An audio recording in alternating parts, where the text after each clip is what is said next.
Los límites de mi lenguaje significan los límites de mi mundo. Ludwig Wittgenstein. ¿Y si todo lo que crees conocer no fuera más que un juego? No un juego en el sentido trivial, sino un laberinto de reglas invisibles que rigen cada pensamiento que tienes. Imagina que las palabras no describen la realidad, sino que la crean. Que cuando hablas de verdad, justicia o libertad, en realidad no estás señalando algo objetivo, sino participando en un juego con normas que aprendiste sin darte cuenta. Ludwig Wittgenstein, uno de los filósofos más enigmáticos y revolucionarios del siglo XX, no solo reflexionó sobre el lenguaje, lo destruyó y lo reconstruyó. Su obsesión no era entender el mundo, sino entender cómo lo hablamos. Durante su vida, pasó de creer que el lenguaje era un reflejo preciso de la realidad a darse cuenta de que era más bien un conjunto de reglas que seguimos sin cuestionar. Y si es así, ¿significa esto que el lenguaje nos limita más de lo que nos permite comprender? ¿Es posible escapar de las trampas de las palabras? Y si muchas preguntas filosóficas ni siquiera tienen sentido, sino que solo son errores en el uso del lenguaje. En este video vamos a explorar cómo Wittgenstein pasó de intentar definir los límites absolutos del pensamiento a darse cuenta de que quizás la filosofía misma no era más que un problema creado por el lenguaje. Si alguna vez has sentido que hay algo que quieres expresar pero las palabras no alcanzan, si alguna vez has dudado de lo que realmente significan los conceptos que usamos todos los días, entonces este viaje es para ti. Para entender su revolución filosófica, primero hay que entender al hombre detrás de las ideas. ¿Quién fue Wittgenstein? ¿Qué lo llevó a desafiar toda la tradición filosófica? Y sobre todo, ¿qué lo hizo cambiar radicalmente de opinión sobre su propia teoría? Ahora, viajemos al origen de uno de los pensadores más radicales de la historia. Ludwig Wittgenstein nació en 1889 en una de las familias más ricas e influyentes de Austria. Su padre, Karl Wittgenstein, era un magnate del acero y esperaba que sus hijos fueran brillantes y exitosos. La casa de los Wittgenstein no era un hogar común. Estaba llena de intelectuales, artistas y músicos de renombre como Gustav Mahler y Johannes Brahms. Desde pequeño, Ludwig estuvo rodeado de mentes brillantes, pero también de una presión inmensa por destacar. Tres de sus hermanos no soportaron esa carga y se suicidaron. Esa sombra de tragedia lo acompañaría por el resto de su vida. Pero Wittgenstein nunca encajó del todo en el mundo de la élite vienesa. No le interesaban ni la riqueza ni el prestigio. De hecho, siempre sintió un profundo desprecio por lo superficial y lo trivial. En lugar de seguir los pasos de su padre en los negocios, decidió estudiar ingeniería en Berlín, con la idea de dedicarse a la aerodinámica. Más tarde se trasladó a la Universidad de Manchester para trabajar en motores a reacción, pero un encuentro inesperado cambiaría su destino para siempre. Mientras estudiaba matemáticas aplicadas, se encontró con los escritos de Gottlob Frege, el padre de la lógica moderna. Su mente explotó. Las preguntas filosóficas que lo habían inquietado desde niño de repente adquirieron una nueva dimensión. ¿Qué es la lógica? ¿Qué significa realmente decir que algo es cierto? ¿Puede el lenguaje capturar la realidad sin distorsionarla? Cuanto más leía, más se daba cuenta de que su verdadera pasión no estaba en la ingeniería, sino en la filosofía. Decidido a comprender los fundamentos de la lógica, viajó a Cambridge y se convirtió en discípulo de Bertrand Russell, uno de los lógicos más importantes del siglo XX. Desde el primer momento, Russell quedó impactado por la intensidad de Wittgenstein. No era un estudiante común. No estudiaba por curiosidad académica, sino con una necesidad casi obsesiva de encontrar respuestas definitivas. Un día Wittgenstein se acercó a Russell y le preguntó directamente: «Dígame, ¿soy un completo idiota o tengo futuro en la filosofía?» Russell, asombrado por su fervor, le dijo que debía escribir algo para demostrar su talento. Wittgenstein pasó meses sin descanso, sin dormir, sin distracciones, totalmente consumido por la filosofía. Cuando volvió con sus notas, Russell no tuvo dudas. Wittgenstein era un genio. O como él mismo lo describió, tenía la mirada de alguien que o era un genio o un lunático. Pero Wittgenstein no estaba interesado en el éxito académico. No quería ser un filósofo más en la universidad. Quería resolver la filosofía de una vez por todas, y estaba convencido de que la clave estaba en el lenguaje. Fue en esta época cuando empezó a desarrollar la idea que daría forma a su primera gran obra, el Tractatus Logico Philosophicus. Su objetivo era definir con absoluta precisión los límites del pensamiento y el lenguaje. Quería descubrir qué cosas podían decirse con sentido y cuáles eran simplemente confusiones disfrazadas de problemas filosóficos. Cuando estalló la Primera Guerra Mundial, Wittgenstein no se quedó en Cambridge. No trató de evitar el conflicto, sino que se alistó voluntariamente en el ejército austrohúngaro y pidió ser enviado a las trincheras. Para él, la guerra no era un obstáculo para su pensamiento, sino un escenario donde podía poner a prueba su espíritu. En medio de la brutalidad del frente, escribió obsesivamente sus ideas en pequeños cuadernos.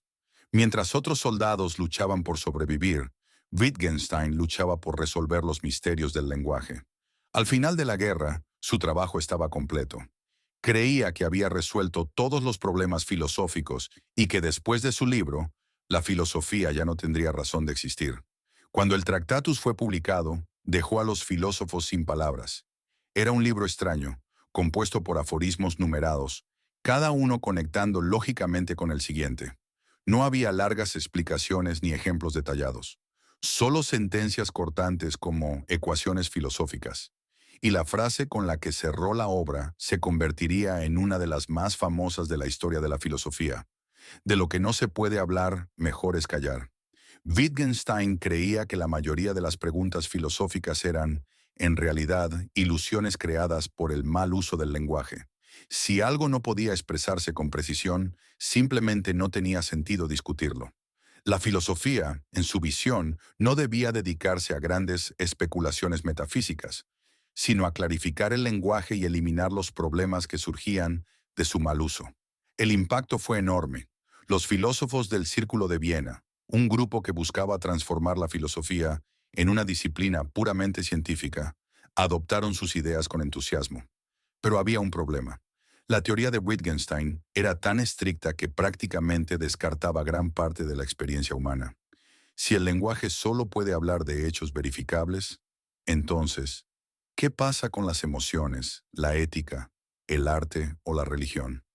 Según el Tractatus, hablar de amor, belleza o justicia era, en última instancia, una forma de hablar sin sentido lógico. Después de publicar su libro, Wittgenstein llevó su propia filosofía hasta sus últimas consecuencias. Abandonó la academia, renunció a su herencia y se retiró a vivir como maestro en una remota aldea de Austria. Vestía ropa sencilla, dormía en condiciones humildes y trataba de enseñar a los niños con una severidad extrema. Pero, aunque intentara escapar de la filosofía no lo dejó escapar a él.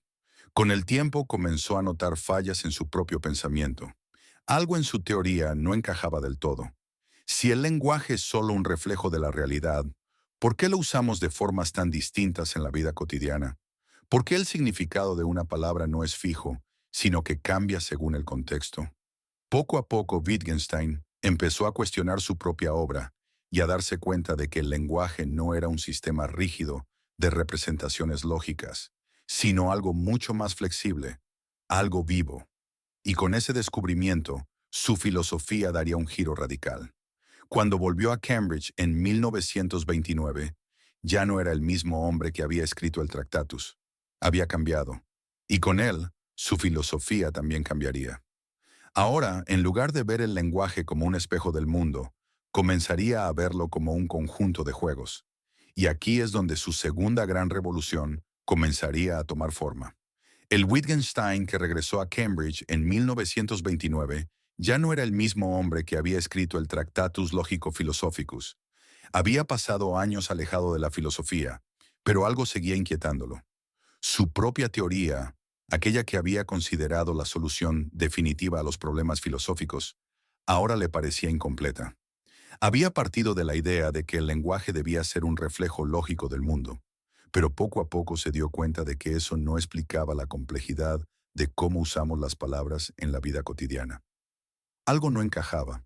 Sus certezas se resquebrajaban. Su regreso a la filosofía marcó el inicio de una transformación radical en su pensamiento. Si antes había tratado de imponer límites estrictos al lenguaje, ahora comenzaba a verlo de una manera completamente distinta. Y fue en este periodo cuando desarrolló una de las ideas más influyentes del siglo XX, los juegos de lenguaje. Para Wittgenstein, el lenguaje ya no era un sistema rígido, donde cada palabra tenía un significado absoluto. En cambio, comenzó a verlo como una actividad, como un conjunto de reglas que seguimos sin darnos cuenta. Imagina un juego de ajedrez. Cada pieza tiene un rol específico y solo tiene sentido dentro del contexto del tablero. Lo mismo ocurre con las palabras. Su significado no está en ellas mismas, sino en cómo las usamos dentro de un determinado contexto. Piensa en la palabra verdad. Un científico que dice esto es verdad está afirmando que un experimento ha sido probado empíricamente. Un político que dice esta es la verdad puede estar tratando de convencer a su audiencia de algo basado en una narrativa. Un poeta que escribe esta verdad duele no está hablando de hechos verificables, sino de una experiencia emocional. El significado de las palabras, según Wittgenstein, no es fijo ni universal. Depende del juego del lenguaje en el que se usan. Y esta idea tenía implicaciones profundas. Muchas de las discusiones filosóficas que han ocupado a los pensadores durante siglos podrían ser, en realidad, confusiones creadas por el uso ambiguo del lenguaje. Este cambio de perspectiva rompió con una tradición milenaria. En lugar de preguntar ¿qué es la verdad? ¿O qué es la justicia? Wittgenstein sugería que deberíamos preguntar cómo usamos esas palabras en distintos contextos. Para él, el lenguaje no era una estructura lógica fija, sino una herramienta que usamos para diferentes propósitos. Ordenar, prometer, preguntar, narrar, discutir. Aprendemos a usar el lenguaje no de manera teórica, sino practicándolo, al igual que un niño aprende a jugar un deporte pateando el balón, no leyendo el reglamento. Esta nueva forma de ver el lenguaje lo llevó a rechazar gran parte de lo que había escrito en el Tractatus. Si antes creía que los límites del lenguaje eran los límites del mundo, ahora comprendía que el mundo era tan vasto como los juegos de lenguaje que jugamos. Para Wittgenstein, la filosofía ya no debía ser una disciplina que buscara respuestas definitivas, sino un ejercicio de aclaración. Su tarea no era encontrar verdades universales, sino deshacer confusiones causadas por el lenguaje. Su manera de enseñar en Cambridge reflejaba esta nueva visión. En lugar de impartir clases tradicionales, se reunía con sus alumnos en sesiones informales donde exploraban el lenguaje a través de ejemplos cotidianos. No buscaba definir términos, sino mostrar cómo las palabras adquirían significado a través de su uso. Uno de los temas que más lo intrigaban era la posibilidad de un lenguaje privado. ¿Podría existir un lenguaje que solo fuera comprensible para una única persona? Wittgenstein argumentó que no. El lenguaje, por su naturaleza, necesita un contexto compartido. No podemos crear un lenguaje privado porque el significado de las palabras se construye a través de su uso en la comunidad. Sus ideas comenzaron a extenderse más allá de la filosofía. La lingüística, la psicología, la teoría de la comunicación e incluso la inteligencia artificial fueron influenciadas por su pensamiento. Su visión del lenguaje como una actividad social cambió la manera en que entendemos la mente humana. Pero a pesar de su creciente influencia, Wittgenstein nunca escribió un libro final. Durante sus últimos años, pasó la mayor parte del tiempo escribiendo notas y discutiendo sus ideas con sus alumnos. Su obra póstuma, Investigaciones filosóficas, recopila sus reflexiones y es considerada una de las obras más importantes de la filosofía moderna. El impacto de Wittgenstein fue más allá de la academia. Su idea de que el lenguaje moldea nuestra percepción del mundo ha sido utilizada para analizar el discurso político, los medios de comunicación y la manera en que las ideologías se construyen a través de las palabras. Si el lenguaje no es un reflejo fijo de la realidad, sino un conjunto de reglas cambiantes, entonces quien controla el lenguaje controla la forma en que vemos el mundo. George Orwell exploró esta idea en 1984 con la neolengua, un lenguaje diseñado para restringir el pensamiento al limitar las palabras disponibles. Lo mismo ocurre hoy con conceptos como posverdad, fake news o discurso de odio. no son solo expresiones, sino herramientas que estructuran nuestra percepción de la realidad. Wittgenstein nos advirtió sobre el peligro de asumir que una palabra tiene un significado fijo e inmutable. Si el significado de las palabras está determinado por su uso, entonces la lucha por el control del lenguaje es, en realidad, una lucha por el control de la realidad. Y esto nos lleva a una pregunta esencial. ¿Somos prisioneros del lenguaje? Si todo nuestro pensamiento está moldeado por los juegos de lenguaje que jugamos, ¿hay algo más allá de eso? ¿Podemos pensar fuera de estas estructuras o siempre estaremos atrapados dentro de ellas sin darnos cuenta? Wittgenstein no creía que pudiéramos escapar completamente del lenguaje, pero sí pensaba que podíamos tomar conciencia de sus trampas y evitar confusiones filosóficas e ideológicas. Quizás su mayor legado fue mostrarnos que muchas de las preguntas que nos hacemos en filosofía, en política y en la vida cotidiana no son realmente preguntas sobre el mundo, sino juegos de lenguaje que seguimos sin cuestionar.